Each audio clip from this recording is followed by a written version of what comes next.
अस्सलाम वालेकुम दोस्तों, मेरा नाम अब्दुल खादर। मैं सिविल इंजीनियर दोहा कतर में रहता हूँ और अभी फिल वक्त हैदराबाद में आया हुआ हूँ और अभी यहाँ नारसिंगी में मैं हूँ और एक बहुत अहम सब्जेक्ट के ऊपर अभी हम ये वीडियो बना रहे हैं। एडवोकेट मुसाब साहब हैं और जो है आप ये प्रॉपर्टी के एक्सपर्ट हैं।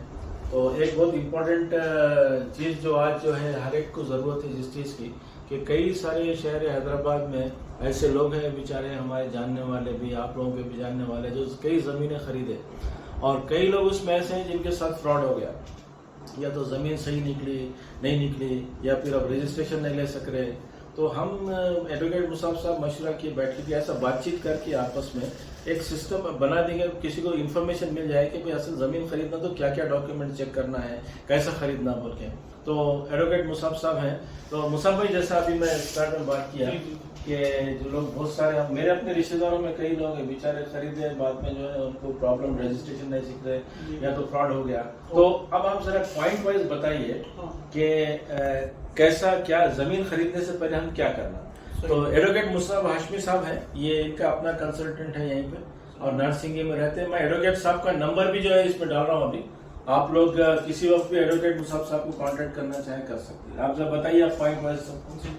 अस्सलाम वालेकुम भाई, सही है, अच्छा सवाल है आपका। काफ़ी लोगों को जो है बेनिफिट हुआ इससे और एक ज़माने में बेवकूफ़ और हमारे सर्कल में भी काफ़ी लोगों को मालूमात नहीं थे और पहली बार ज़मीनात के खरीद बेच के सिलसिले में जो है एडवोकेट्स के पास जाना आना हुआ।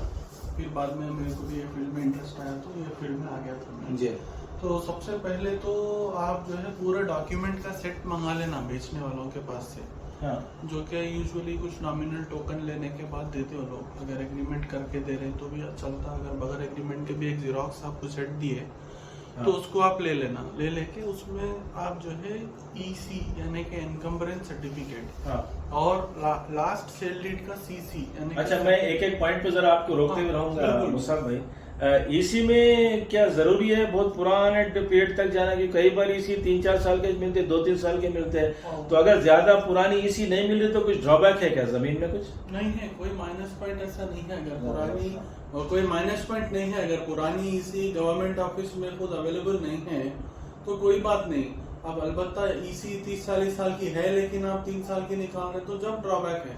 अगर गवर्नमेंट ऑफिस वाला बोल रहा, एसआरओ वाला खुद बोल रहा कि आपके पास 3 साल की है, 10 साल की है, तो जितने भी साल की वो गवर्नमेंट ऑफिस में मौजूद है ईसी, उतनी ईसी काफी है। वो नहीं है या पुरानी का प्रॉब्लम नहीं है। अगला, उसके बाद जो सेल डीड है लेटेस्ट, उसका सर्टिफाइड कॉपी निकालिए। सेल डीड का सर्टिफाइड कॉपी, सेल डीड का सर्टिफाइड कॉपी निकाल के उसमें जो लिखावट है वो पढ़ना। जो सेल डीड बेचने वाला आपको दिया उसमें कभी प्रिंटिंग मिस्टेक हो सकता, जीरोक्स में कोई दूसरा पेपर गलती से अटैच हो गया, बीच में ऐसा होने के इम्कानात रहते। तो इस वास्ते आप जो है सर्टिफाइड कॉपी निकालेंगे सेल डीड का। तो सर्टिफाइड कॉपी जरा ये भी बता दीजिए क्लियरली, सर्टिफाइड कॉपी निकालने से क्या मतलब? सर्टिफाइड कॉपी निकालने से ये मतलब कि जो एसआरओ है आपका रजिस्ट्रेशन ऑफिस, रजिस्ट्रेशन ऑफिस के पास आप आपका नाम, फोन नंबर और डॉक्यूमेंट नंबर जिसकी आपको सीसी चाहिए, ये पूरा फॉर्म आपको फिल करके दिए तो वो 3 वर्किंग डे में स्टैंप और साइन के साथ 1 वर्किंग डे में कभी जो है कच्चा आपको सर्टिफाइड कॉपी भी दे दे।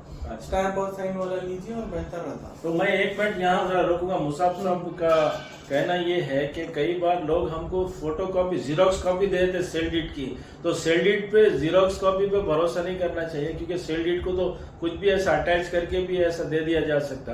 तो वो जो सर्टिफाइड कॉपी डिपार्टमेंट से है वो ज्यादा काबिल भरोसा है।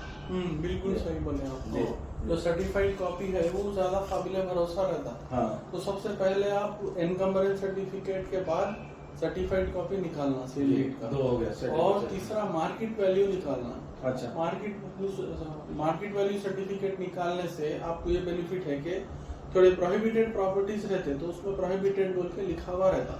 अच्छा, मार्केट वैल्यू सर्टिफिकेट अगर हम निकाल लेते हैं तो उसके अंदर मालूम हो जाएगा कि ये लैंड प्रोहिबिटेड है क्या? फॉर श्योर नहीं मालूम होता, लेकिन अगर कोई चीज प्रोहिबिटेड है तो अच्छे खासे इम्कान थे कि उसमें लिखा हुआ है। कितने परसेंट चांस है? 80% चांस है कि हमारी प्रॉपर्टी? एक 50-50 है। अगर लेटेस्ट में केस हुआ है उसके ऊपर तो नया था मार्केट। अच्छा, लेटेस्ट हिस्टोरिकली बहुत जमाने से अगर है या गवर्नमेंट लैंड है बोल के क्लेम करी गवर्नमेंट, तो उस शक्ल में आपको क्लैरिफाई हो जाता। अच्छा, और ये 3 चीजों में कार्ड वैल्यू भी मालूम होता है आपको कि गवर्नमेंट का क्या रेट है, आप कल के दिन लोन लेने जाएंगे तो कहाँ तक लोन ले सकेंगे उसके ऊपर, वो भी जो है मालूमात होते हैं। तो सबसे पहले आप निकालेंगे ईसी, सीसी, मार्केट वैल्यू, 3 चीजें। ईसी में क्या रहेगा, इनकम टैक्स सर्टिफिकेट, कौन किसको बेचा, कौन किसको बेचा, कौन किसको बेचा, कौन से साल बेचा, और डॉक्यूमेंट नंबर क्या बना, ये पूरे डिटेल्स रहेंगे ईसी में।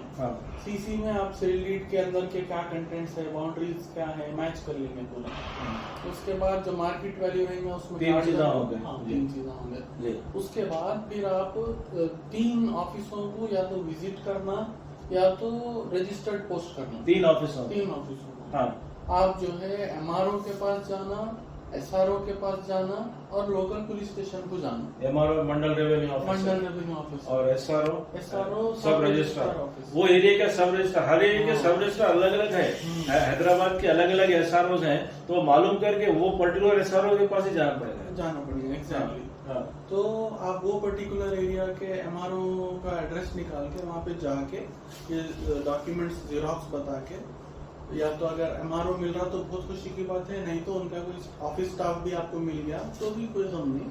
उनको आप डॉक्यूमेंट्स बता के, साहब ये प्लॉट जो है ये आदमी बेच रहा, हमारा आदमी खरीद रहा, इसमें कुछ प्रॉब्लम है क्या, गवर्नमेंट का कुछ क्लेम है क्या, कुछ केसेस है बल्कि आपको आया क्या, और यही बात रजिस्टर्ड पोस्ट करके भी भेज देना उन लोग। अच्छा, एमआरओ ये ऑफिस में इंटरनेट हेल्प करते हैं वो लोग कि हम कोई भी गया तो गवर्नमेंट ऑफिस में क्या रहता है कि काफी वर्कलोड रहता है लोग।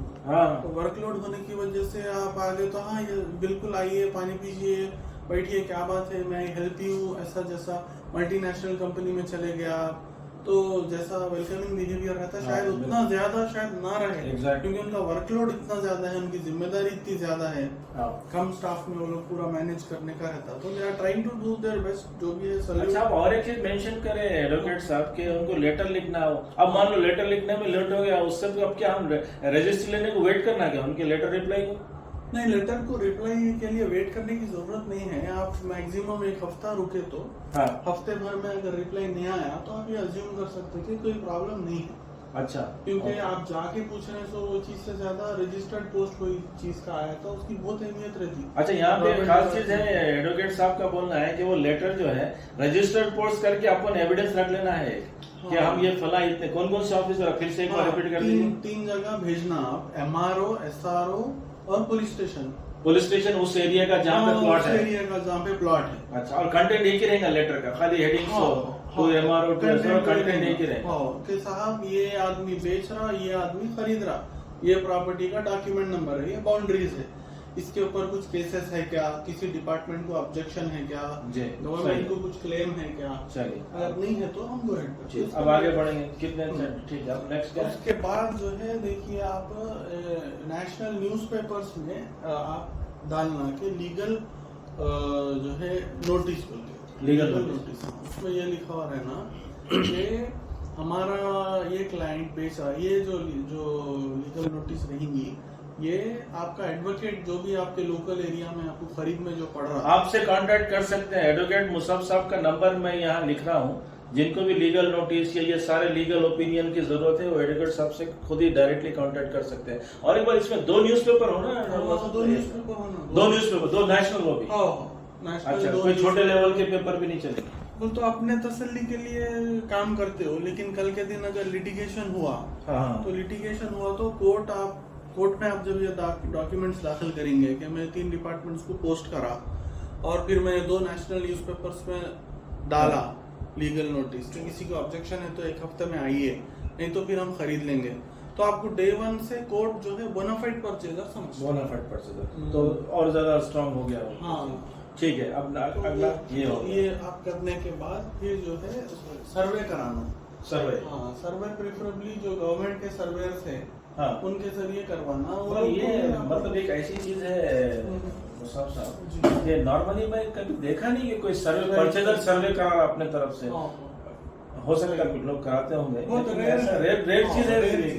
करेक्ट, बिल्कुल सही, रेयर चीज है। आप जैसा कि बोले कि यूजुअली नहीं कराते लोग, लेकिन करवा लिए तो बहुत अच्छा। नहीं कराए तो कुछ वर्स्ट केस सिनेरियो में नहीं, वर्स्ट केस सिनेरियो में क्या होता है मैं आपको ये बुक के एग्जांपल में बताता हूँ। जैसा कि ये बाउंड्री घेरी हुई थी बेचने वाले की तरफ से, ये बाउंड्री घेरी हुई रहने के बाद आप सर्वे नहीं करा के खरीद लिए। हाँ खरीद लेने के बाद कल के दिन दूसरे बाजू वाले प्लॉट वाला आया, बाजू वाला प्लॉट वाला इधर आया, आके बोला भाई हमारा प्लॉट यहाँ नहीं है, हमारा प्लॉट ऐसा है, 5 फीट आप हटना है। अच्छा तो फिर आप इधर 5 फीट वाले पड़ोसी कने हटेंगे।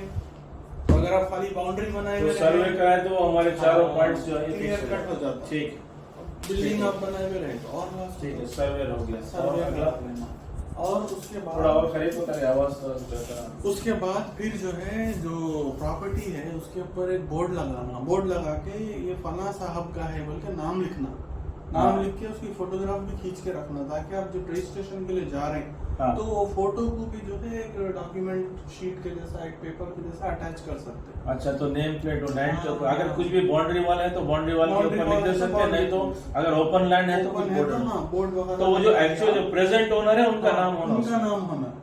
और अच्छा। अगर आप और उसमें एक एक्स्ट्रा काम करना चाह रहे तो जो खरीदना चाह रहा उसका फोन नंबर लिखना। जो खरीदना चाह रहा है हाँ, उसका तो क्या होता है कुछ लिटिगेशन है, कुछ प्रॉब्लम है, या कोई और खरीदना चाह रहा, आप शायद मार्केट रेट से कम में ले रहे होंगे या ज्यादा में ले रहे होंगे, हाँ। आपको फोन कॉल आ गया, अरे 100 रुपए में मैं खुद ले रहा हूँ साहब बोल के आप बोलेंगे ना, बता रहे नहीं, या तो 80 रुपए या तो 120 रुपए, सही, तो आपको ठीक है। मार्केट की क्लैरिटी नहीं होती। हाँ। आप रामुलू का ले रहे थे, फोन करके शामुलू बोलेंगे भाई मेरा है, आप कैसा ले रहे हैं रामुलू से। अच्छा, और एक चीज मैं जो सुना था एडवोकेट साहब कि ये जो अपन पेपर में न्यूज़पेपर में जो डालते हैं लीगल नोटिस, कोई मशवरा देते हैं कि आप उसी को प्रिंट करो थोड़ा बड़ा हाँ। और उसको जाके वो बाउंड्री वाल पे लगा दो, ऐसा भी है?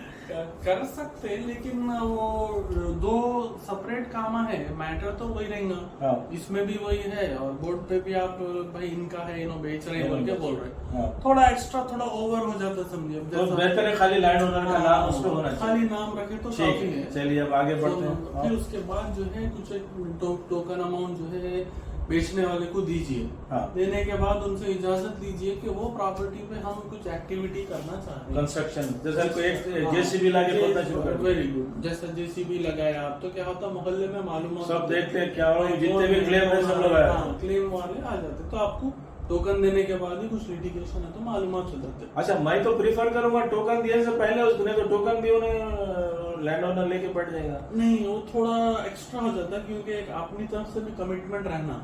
अच्छा, अपनी तरफ से भी कमिटमेंट कि भाई अगर कोई मैं कंस्ट्रक्शन शुरू करने पे कुछ लोग आ गए रोकने के लिए तो इसका मतलब लिटिगेशन है, आप वापस कर देना। और अगर नहीं आया कोई भी तो बाकी के पूरे पैसे मैं दे के पूरी जमीन ले रहा हूँ। हाँ, टोकन का ये मतलब है कि आप रेट डिसाइड कर लिए, चेक है, कैश है, लोन है, वो डिसाइड कर लिए और टाइम डिसाइड कर लिए। ये तीनों डिसाइड करने के बाद अब एक फॉर्मेलिटी, एक टोकन 100 रुपए की प्रॉपर्टी है तो 1 रुपया भी हो सकता, 2 रुपए भी हो सकते। सही। आप दोनों की म्यूचुअली एक मिनिमम अमाउंट हाँ। देके ठीक है कंस्ट्रक्शन शुरू कर दिया। शुरू उसके करें बाद आप। उसके बाद अगर कोई भी ऑब्जेक्शन करने नहीं आया हाँ, तो उसके बाद फिर आप बाकी के पैसे दीजिए, रजिस्टर्ड सेल डीड बनाइए, स्टैंप ड्यूटी भरिए गवर्नमेंट। DSLR सर्टिफिकेट भी चाहिए। हाँ, अब आजकल जो है ये एक नई फैसिलिटी शुरू करी गवर्नमेंट। अगर आपको जो है और डिटेल में मालूम करना है कि अगर आप या आपको ये डाउट है कि गवर्नमेंट का क्लेम हो सकता है उस पर, हाँ तो तेलंगाना स्टेट लैंड रिकॉर्ड्स की सर्टिफिकेट निकाल सकते हैं आप। हाँ, कि उसमें तेलंगाना की गवर्नमेंट के पोर्टल में उनके डेटा के हिसाब से ये जमीन किसकी है, गवर्नमेंट वो DSLR का नाम आएगा। हाँ, TSLR में किसका नाम आ रहा देखिए, वो भी आप एक DSLR में प्रेजेंट ओनर का नाम रहता है, कोई अपडेटेड रहते हो या बहुत पुराने रिकॉर्ड रहते हैं? अब वो आज के तारीख में कौन है ओनर उसका नाम रहेगा। उसका नाम रहेगा। तो एक दफा उधर आप फिर से और कुछ रहेगा तो एक दफा लिस्ट आउट कर दीजिए ताकि हाँ, फिर से रिवाइज हो हाँ, जाए, एक उसको रिकैप कर दीजिए। आप देखिए पहले रेट फिक्स कर लीजिए और टाइम ड्यूरेशन फिक्स कर लीजिए। उसके हाँ। बाद एक नॉमिनल टोकन दीजिए। हाँ नॉमिनल टोकन दे के पूरा जीरोक्स सेट ले लीजिए। हाँ ले लेके आप उसका ECCC मार्केट वैल्यू, हाँ TSLR, हाँ 4 चीजें निकाल लीजिए। हाँ निकाल के उसके बाद न्यूज़पेपर ऐड एडवोकेट के जरिए, हाँ और फिर वो उस पे बोर्ड लगा के नाम लिखेंगे आप बेचने वाले का, और कुछ हलचल करेंगे, या तो 4 मजदूरों को लगाइए, JCB लगाइए। JCB सबसे अच्छा है, दूर से दिखता है। दूर से नजर, बिल्कुल सही बोले आप। ये। या बेसमेंट के लिए खुदाई करिए, हाँ तो कोई पड़ोसी को बाउंड्री में डिस्प्यूट है तो जब का जब क्लैरिफाई हो जाता।